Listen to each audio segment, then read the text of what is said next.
Dando continuidade ao nosso vídeo sobre as maiores burrices do CM, no vídeo de hoje nós vamos relembrar mais delas e também momentos em que não foi necessariamente burrice, mas sim péssimas decisões. Vão ser 7 delas e uma bônus. Dito isso, então se ajeita aí e vem comigo.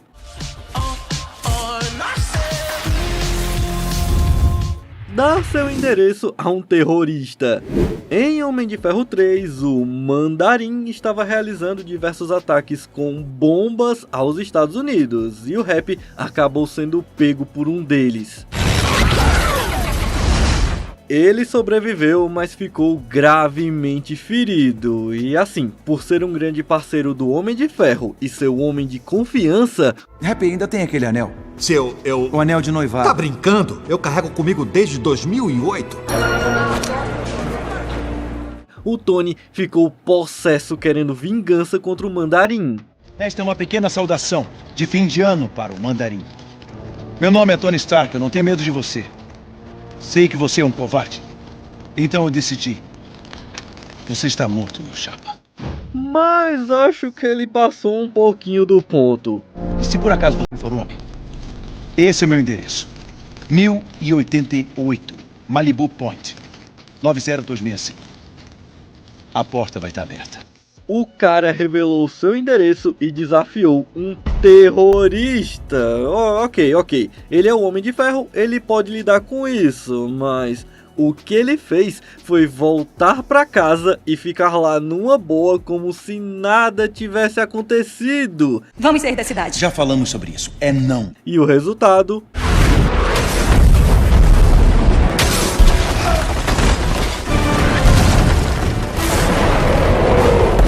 O pior é que ele não só se colocou em risco, como também a Pepper. O Tony é gênio, mas aqui a burrice reinou e não foi a primeira vez. Ensinar ao vilão como ficar mais forte. Vamos retornar para Homem de Ferro 2 quando o Tony tomou um belo de um apavoro do Chicote Negro.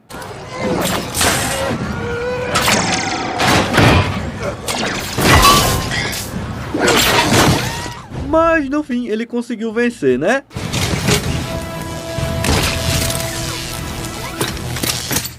E como o Chicote Negro foi preso, o Tony confiou que ele nunca mais veria a luz do dia, então não teria problema dar uma dica de como amplificar o poder da tecnologia do vilão. Tecnologia interessante, só que tinha poucos ciclos por segundo. Podia dobrar as rotações. De onde você vai ver o mundo me consumir? Ah, é mesmo. De uma cela de prisão. Só que bom, o Vanco conseguiu sair da prisão e realmente fez o upgrade na sua tecnologia com as dicas do Tony. Dobrei as rotações. O quê? Me disse que dobrar daria mais energia. Bom conselho. E com seu projeto pronto, o Chicote Negro nos apresentou um traje bem mais poderoso que o do próprio Homem de Ferro.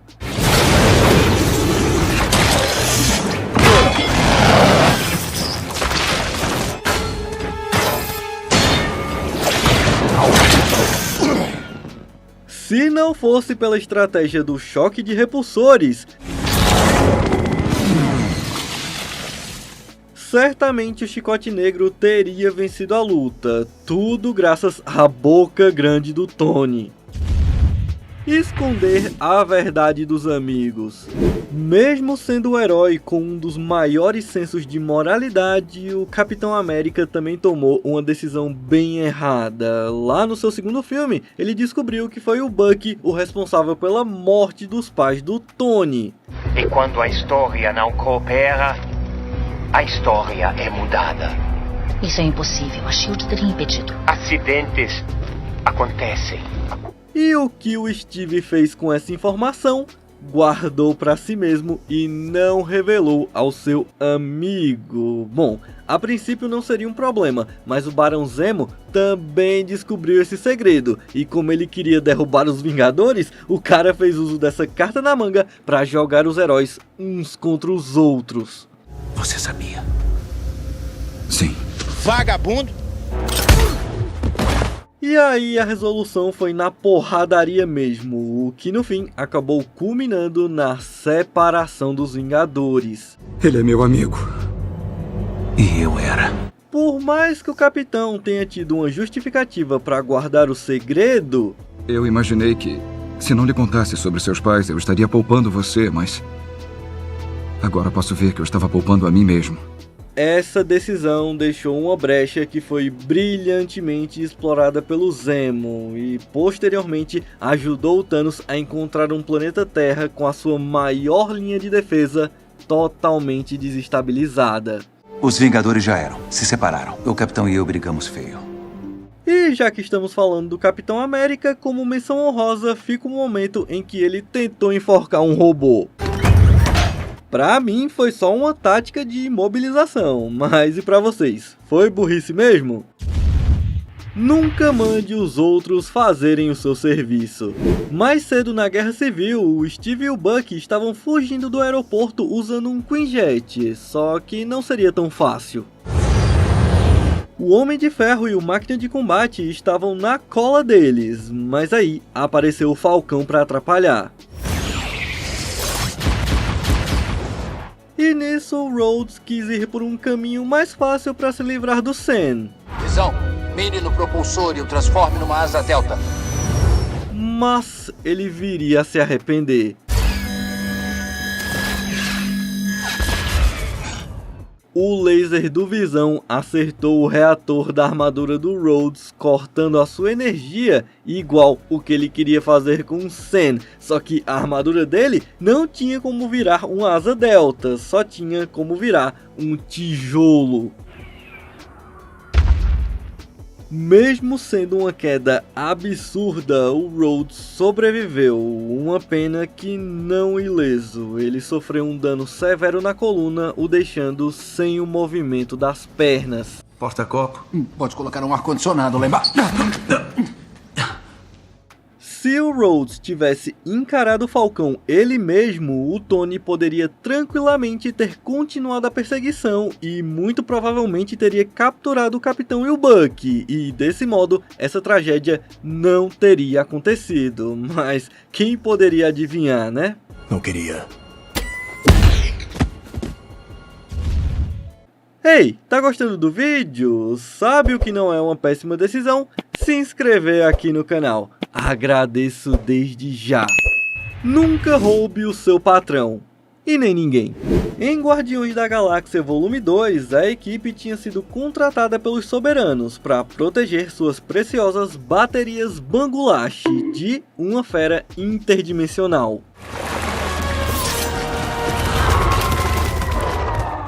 E após derrotarem um monstro, eles vão ao encontro dos Soberanos para pegar o pagamento, que no caso era a Nebulosa.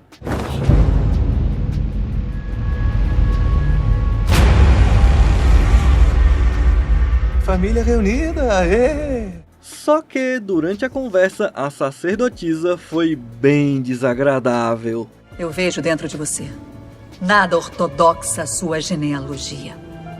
Um híbrido que parece desleixado. Tanto que o Rocket não conseguiu se conter. Me disseram que vocês eram um bando de babacas. Mas isso não é verdade. Bom, os Guardiões já saíram de lá antes que a situação piorasse, mas o Rocket já tinha providenciado isso. Quer comprar umas baterias? Mas ele não contava que os Soberanos fossem perceber tão rápido. Uma frota inteira de naves partiu para destruí-los, e sim, eles passaram um sufoco danado, chegando bem perto de serem eliminados, mas foram salvos graças ao ego. Porém, as consequências não acabaram, porque eles tiveram de fazer um pouso forçado, danificando demais a nave. Os Soberanos ainda se mantiveram querendo vingança e foram atrás do Yondo e seus saqueadores para capturar os Guardiões, o que resultou na captura do próprio Rocket e do Baby Groot. E mais pra frente, quando eles estão lutando contra o Ego, os soberanos aparecem pra atrapalhar mais uma vez.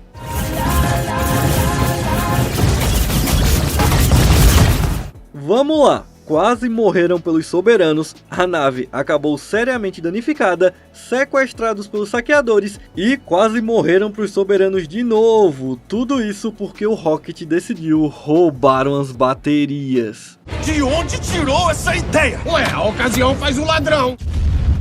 Não tome decisões se borrando de medo. Em Ragnarok, Thor e Loki tinham acabado de encontrar com Odin, quando descobriram que ele estava partindo dessa pra melhor e que a Hela, a irmã deles, surgiria assim que Odin batesse as botas. Ela extrai sua força de Asgard.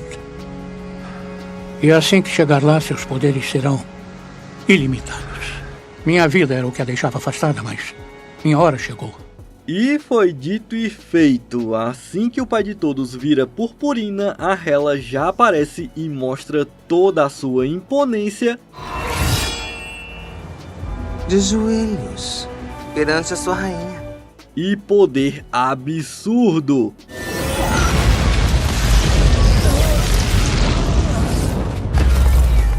Meus amigos, depois dessa, o Loki se borra de medo e comete o erro de chamar a Bifrost. Nos leve de volta!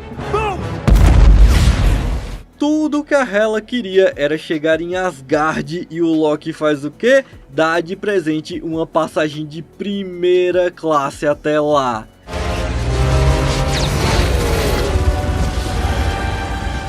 E nem preciso dizer a baguncinha que a Hela fez. Quem é você? O que fez com o Thor? Chegou perto, ela desce a espada, e assim ela varreu o grandioso exército asgardiano sozinha.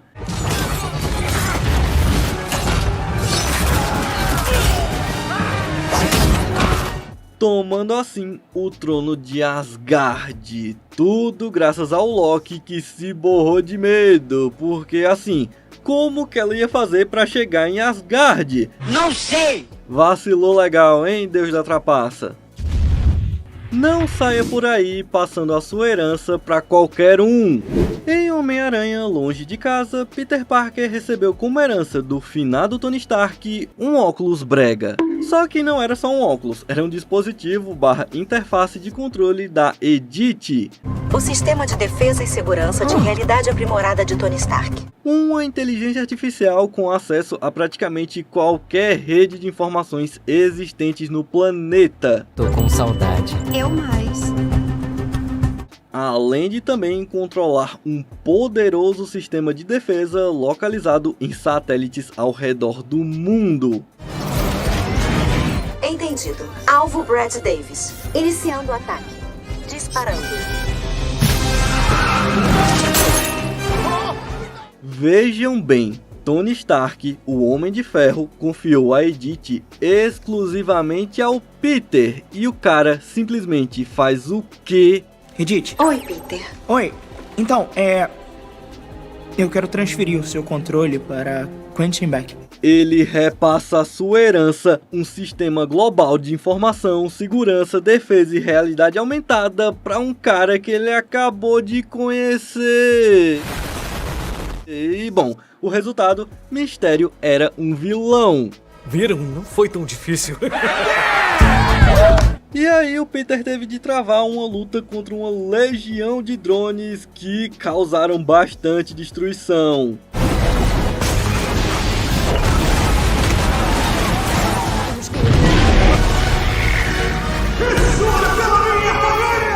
Felizmente, no final, ele conseguiu derrotar o Mistério e recuperar o controle da Edith. Devo executar os protocolos de cancelamento? Executa tudo! Mas seus problemas estavam apenas começando. O verdadeiro nome do Homem-Aranha é Peter Parker! Mas que porra! Nunca atrapalhe um feitiço do Doutor Estranho. Com a perda do seu anonimato, o Peter acabou passando por muitos problemas. Assassino! Mistério Eterno! MJ, você sabe que ele é um assassino, né? Não só pra ele, como também pros seus amigos. Devido às recentes controvérsias, nós não poderemos aceitar a sua inscrição no momento. O que o fez recorrer a uma intervenção mágica, pedindo um favorzão pro Doutor Estranho. Quando o mistério revelou a minha identidade, a minha vida inteira virou de cabeça para baixo. Tem como o senhor voltar no tempo e não deixar ele fazer isso? Bom, por mais que quisesse, o Stephen não tinha como realizar isso. Mesmo que eu quisesse ajudar, eu não tenho mais a Joia do Tempo. Mas, de fato, o Estranho estava de boa vontade e bolou um jeito de ajudar o Peter. É só um feitiço padrão de esquecimento.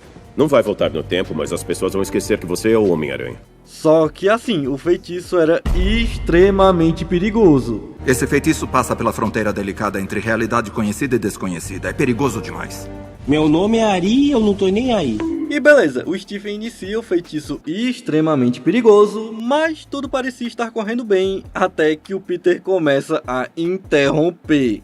Então minha namorada vai esquecer tudo que a gente viveu? Tudo bem, tá? Todo mundo vai esquecer que você é o Homem-Aranha, menos a sua namorada. E não foi só uma vez não, o Peter faz o Estranho mudar o feitiço várias vezes. Ai, calma aí, o Ned. Mas é que a Tia May precisa saber. Não, só mais ele, Harold Happy Hogan. Até que de fato dá muito ruim. Aparentemente o Estranho tinha conseguido conter o feitiço, mas o estrago já estava feito. Vários vilões do Homem-Aranha de outros universos tinham passado para esse, incluindo o Duende Verde que causou a morte da Tia May.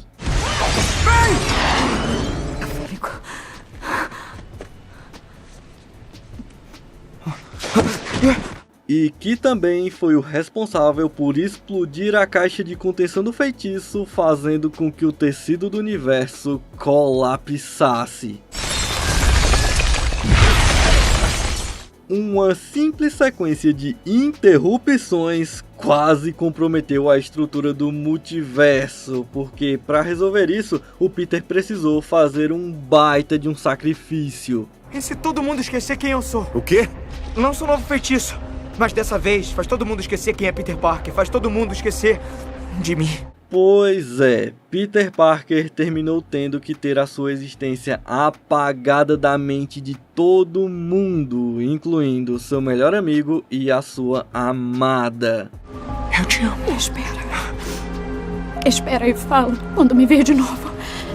Eu te amo. Eu não te amo. E bom, esse foi o vídeo de hoje, espero que tenham gostado. Diz aí, qual dessas foi a pior decisão ou a mais burra? Pra mim, foi a do Peter em passar a Edith pro mistério por conta de tudo que isso acabou causando. Dito isso, eu acho que nos vemos na próxima, fiquem com Deus e tchau!